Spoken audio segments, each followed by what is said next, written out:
Hafa and welcome to the University of Guam edition of A Higher Degree. I'm Norman Analista, the Director for Development and Alumni Affairs. And I'm Jonas Macapinlac, Director of Integrated Marketing Communications. Thank you so much for joining us on this episode. We have some exciting things planned for A Higher Degree. A little bit of lineup changes going on here, something that we're going to debut in this very episode. That's right, Jonas. In fact, in this particular episode, we're going to introduce you to some events that took place at the University of Guam. We will be talking about a General Student Assembly, as well as the UOG Alumni Mixer that was held very recently. And in studio, our guest is Dr. Michael Bevacqua, who will be talking about UOG's Chamorro Language Grant and other projects. Plus, we have the network television premiere of UOG's Land Grant Mission, Making an Impact video, which highlights how UOG's Land Grant Mission of academic excellence, research, and community engagement impacts the various communities here on island and in the region. And you know, we have some great expectations this year at the University of Guam. We're happy to report that we're coming off a year where UOG reached over $100 million in revenues for the first time. And we have the largest graduating class in 15 years. And this semester marks a 4% increase in enrollment over last fall. And that's over 3,800 students making the natural choice. And we definitely are off to a great start. Right. Plus, we have a news story from one of our news reporters, Katrina Palanca. She'll be reporting on the UOG Enrollment Management and Student Services Office conducting a general student assembly at the field house very recently. Attended by over 800 students, the assembly featured displays by student organizations, academic programs and units, food, entertainment, prizes, and much more. With the story, here's Katrina Palanca.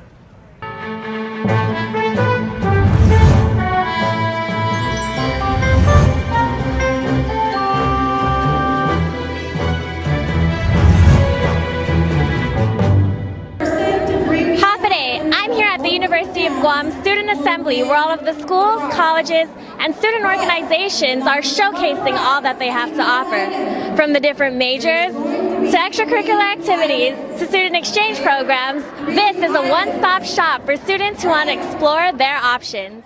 Dr. Anita Borja-Enriquez, Acting Senior Vice President for Academic and Student Affairs, said that this event was all about the students.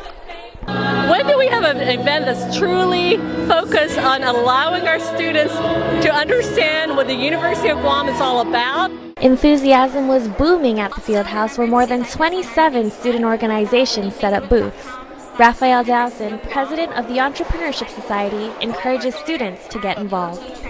You know, it's great to be educated and it's great to be business-minded, but I think the combination of the two really works together well, which is why the Entrepreneurship Society and entrepreneurship major makes so much sense to me. Freshman student Ryan Minglonia was just as excited to learn about the university's organizations. I wanted to know some feedbacks on other majors, and I wanted to see what our school offers besides education-wise.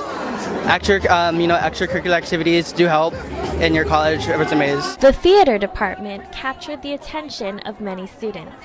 They did a really good light show and they're all dressing up. Meet senior theater major Steven Torres. I am actually wearing Caliban's costume from The Tempest, which we just did last year. Students don't have to be theater majors to join a production. Yeah, it's a place for anyone. You know, it's not just for theater people, it's for anyone who wants to try it out. Over 800 students attended the Student Assembly on September 26th, fueling the possibility of another student event in the near future. Reporting from the University of Guam Fieldhouse, I'm Katrina Palanca. And thank you very much for that report, Katrina Palanca. And as we mentioned earlier, the University of Guam alumni held a mixer in partnership with my office, the Office of Development and Alumni Affairs, the UOG Alumni Association, and Rotaract Marianas. It was held on September 26th at the Triple J Ford showroom in Upper Tumon.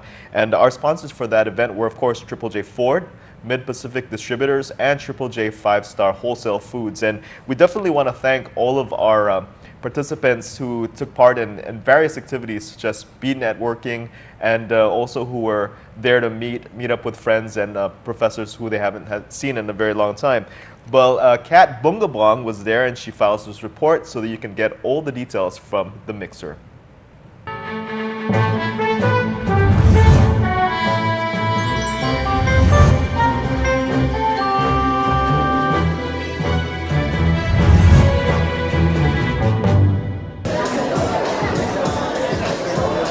Guam. I'm Catherine Bungabong, and I am here at the Triple J Ford showroom in Upper Tumon, where the UOG Alumni Association offers Alumni Fair and the Rotaract Club of the Marianas are holding their Alumni Mixer.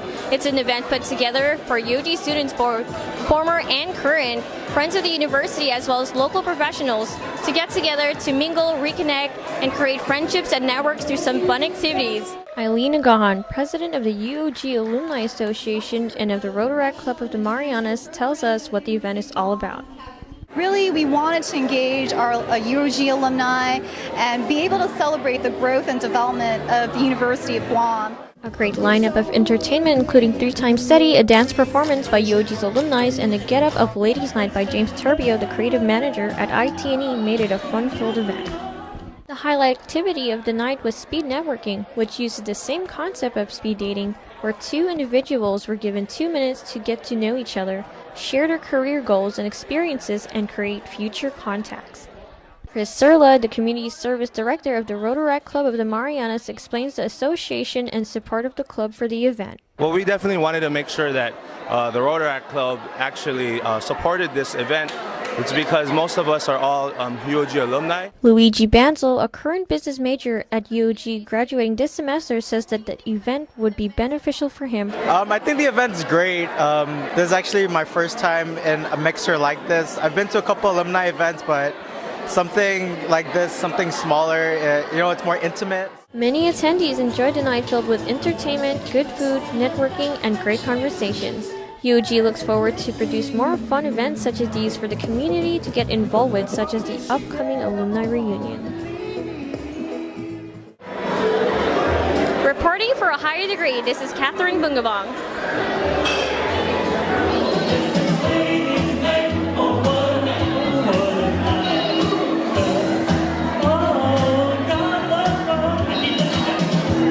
Thank you, Kat. Stay tuned after the break. We'll have in-studio guest Dr. Michael Bevacqua. I like that. Yeah, I like that. You gotta like that. What's not to like?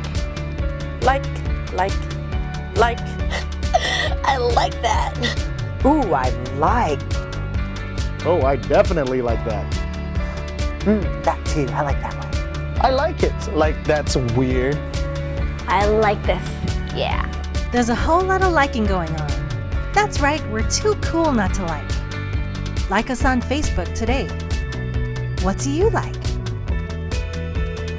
I like it. I liked that yesterday.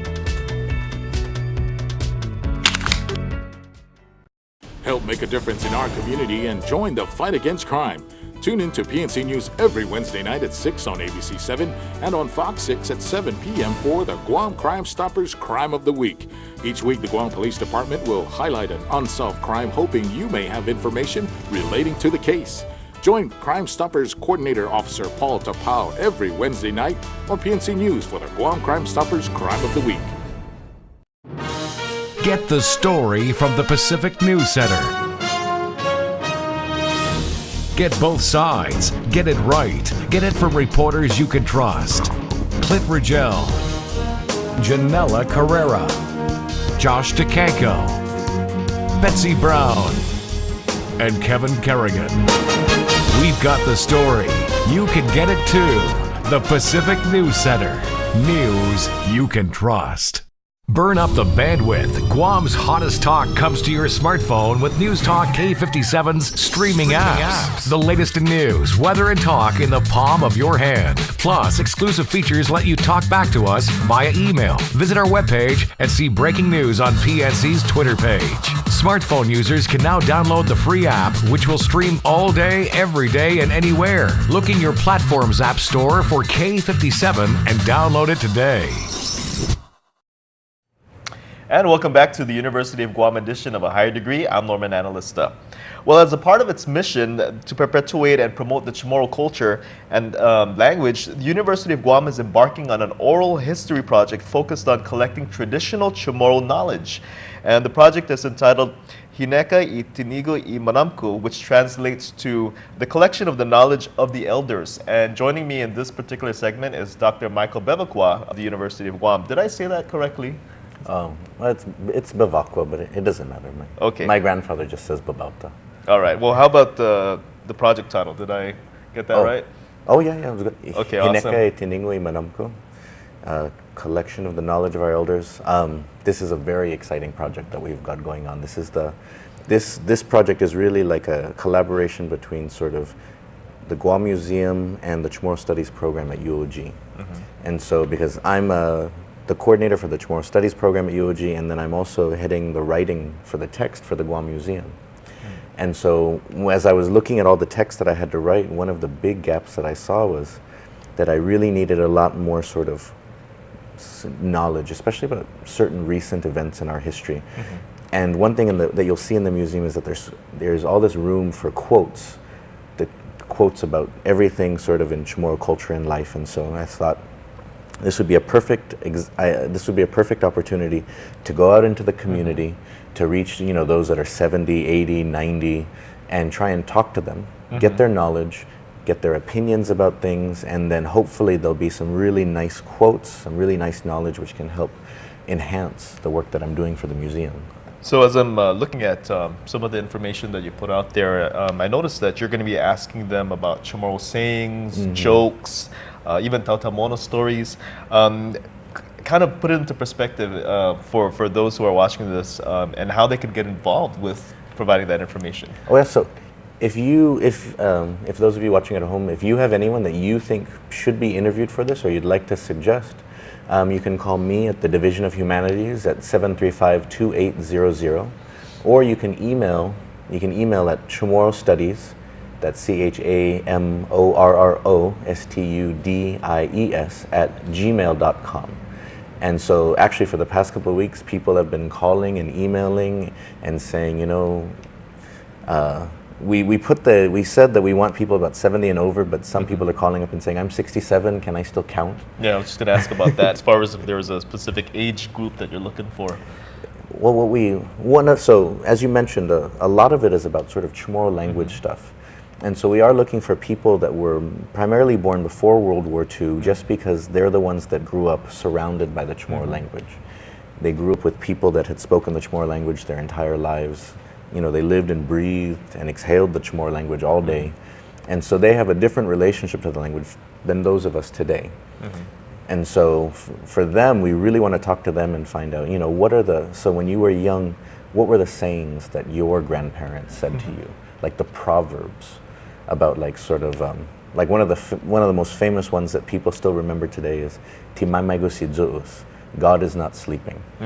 But sort of what are the other ones? And we're really hoping that some people can share proverbs which no one uses anymore. Right. And so then we can kind of get the knowledge, because that knowledge is related to the culture and to the beliefs of Chamorros. Yeah. And in fact, that saying that you mentioned, I don't speak Chamorro, but I'm very familiar with it because I've heard a lot of my friends and colleagues use that as well. Is there any other sayings that you came across that you haven't heard much people use lately? Because I've done a lot of research on this, so a lot of what we're collecting I'm already familiar with, but it's still pretty well, actually. One of the cool things that I've found is that certain Chamorro families, so for example, if there's one of the ways that you say if a woman is really fancy, is you throw out this name and it refers to like an ancestor who was really fancy, like even 2 or 3 generations ago. And so, for example, one woman in Malesso, she says, you want to know how to say a fancy woman in Chamorro? And I was like, well, I know several words, but how do you say it? And she says, Tan Filomenan Dotsong. And I was like, Tan Filomenan Dotsong? And she's like, and she said, maybe like 100 years ago, there was a woman in the family whose name was Filomena. And so she was known for really dressing up and having great airs and being all proper. And so even if today people don't remember who she was, in her family, they still refer to even young ladies in the family. Hey, you're all Tan Filomena Dotsong today? Oh, very What's going on? interesting. Then how does that saying get spread so that it becomes more of like public knowledge? Well, what happens is actually most families, it's within the family, but then a lot of families will have their own version of that.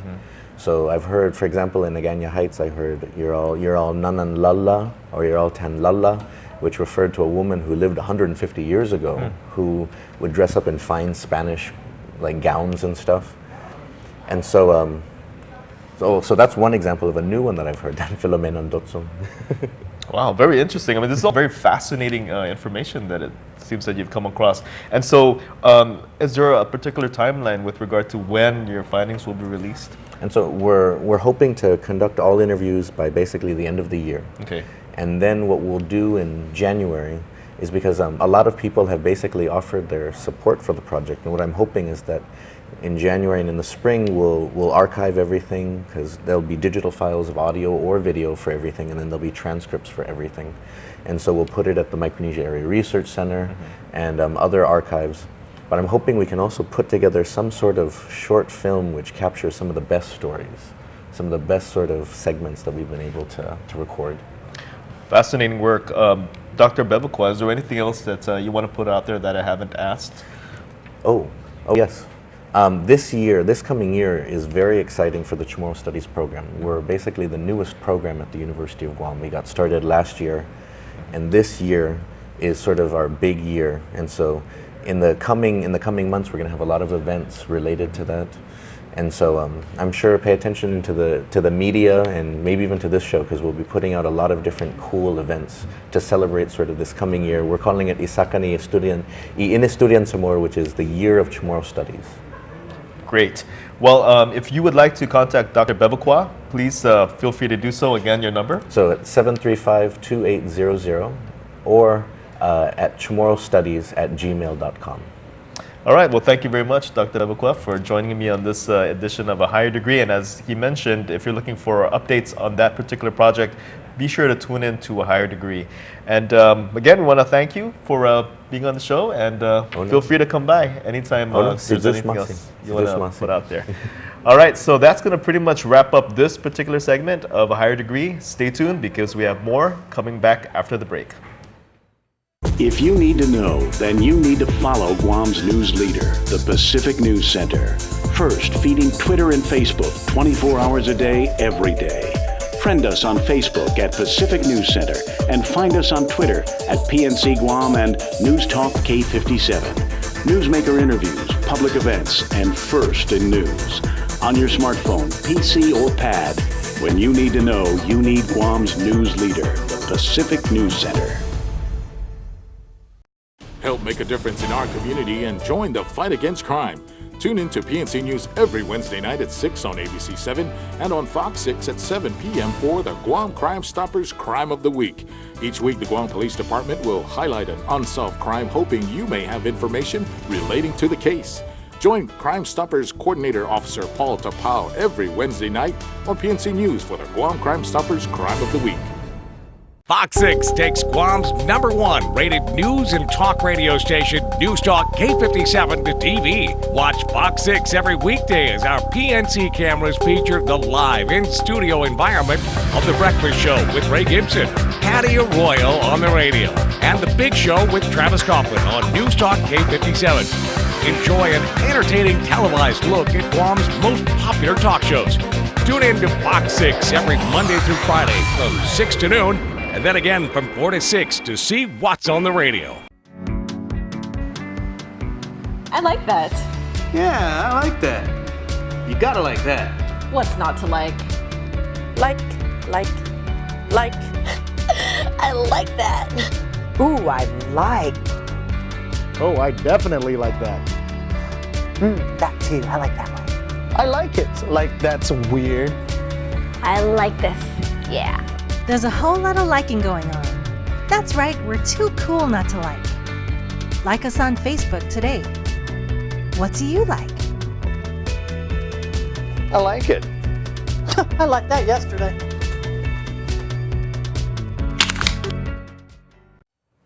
And now the network television premiere of the UOG Land Grant Mission Community Impact Video.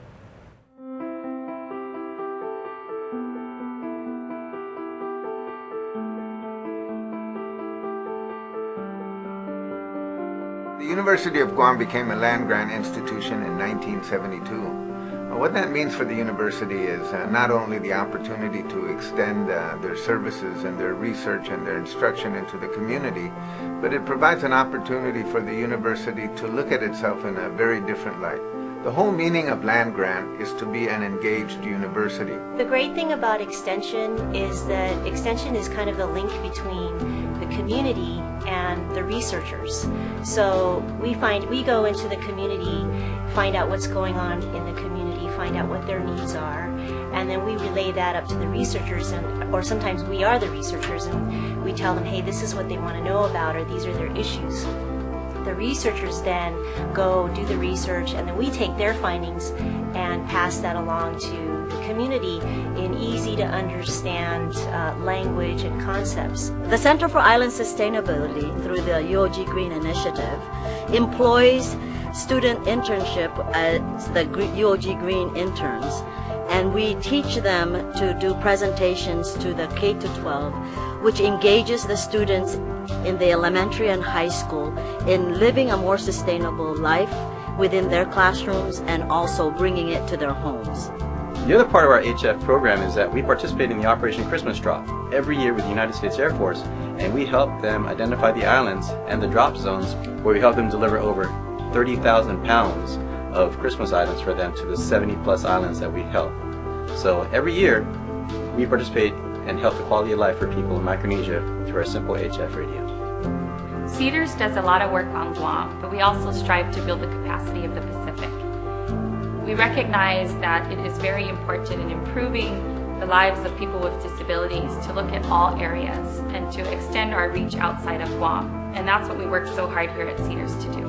So with the Pacific VIP project, we'll have teachers that are certified in the region to teach children with visual impairments. These teachers will graduate with a master's degree in dual certification in orientation and mobility and teaching children with visual impairments.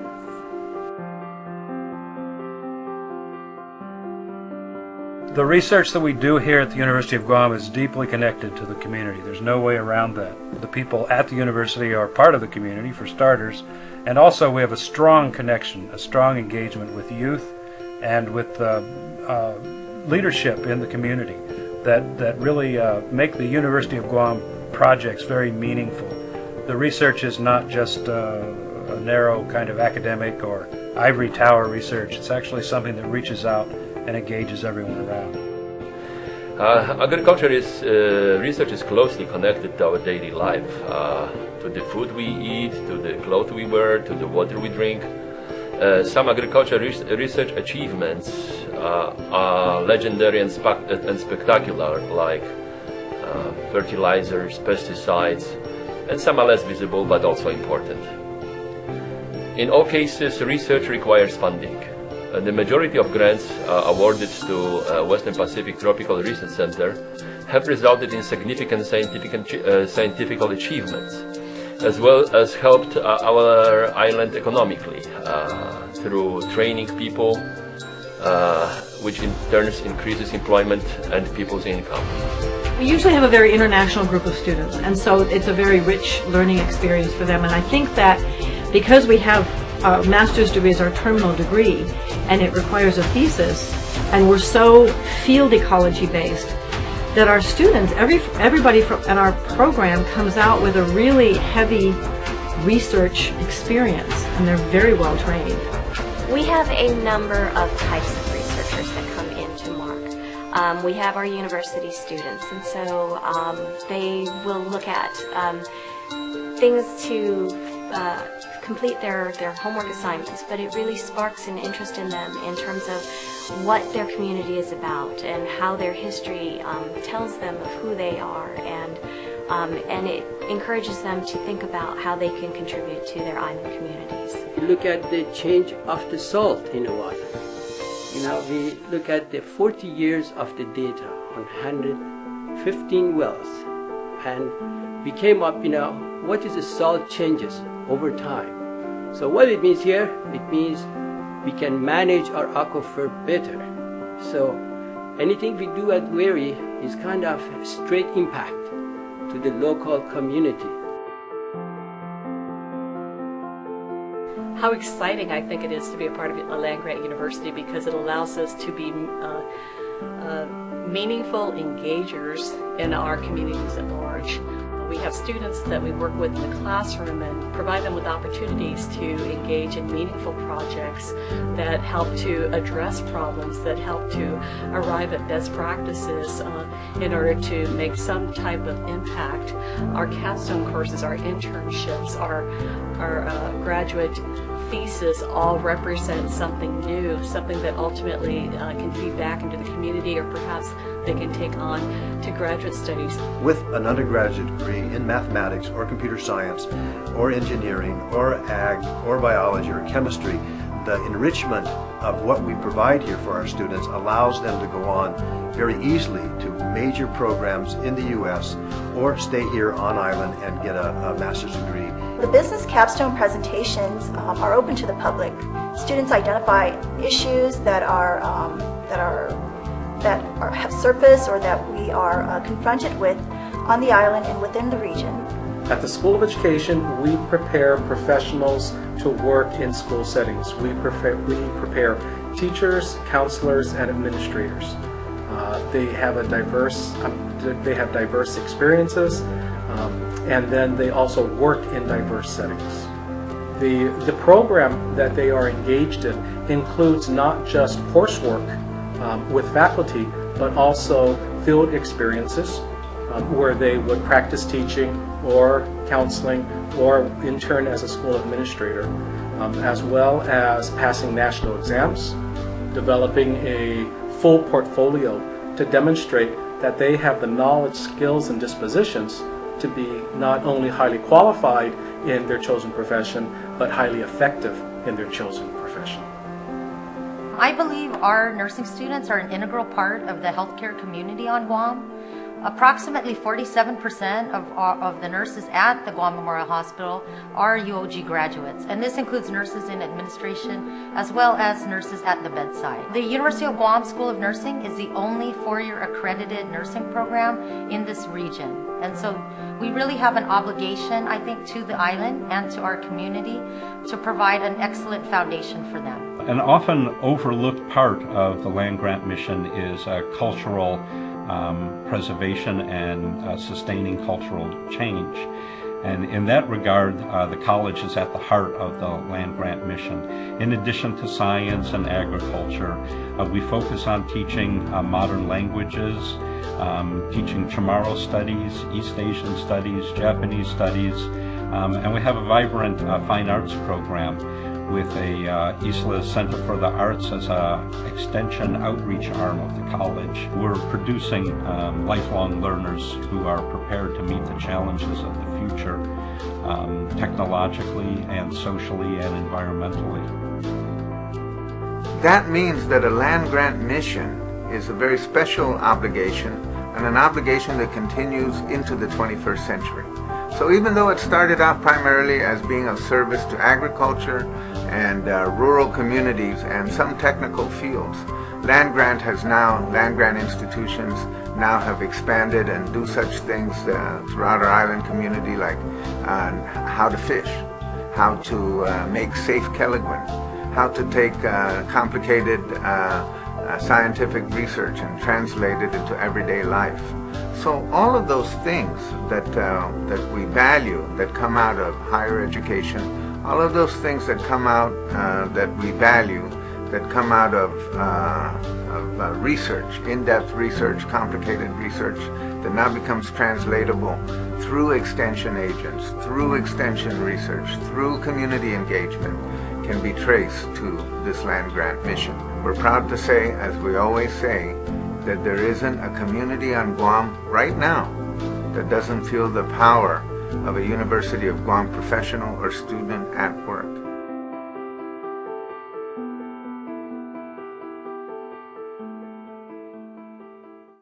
And that'll do it for this edition of the University of Guam Higher Degree. I'm Norman Analista. With me, of course, is Jonas Mecca-Pinlack.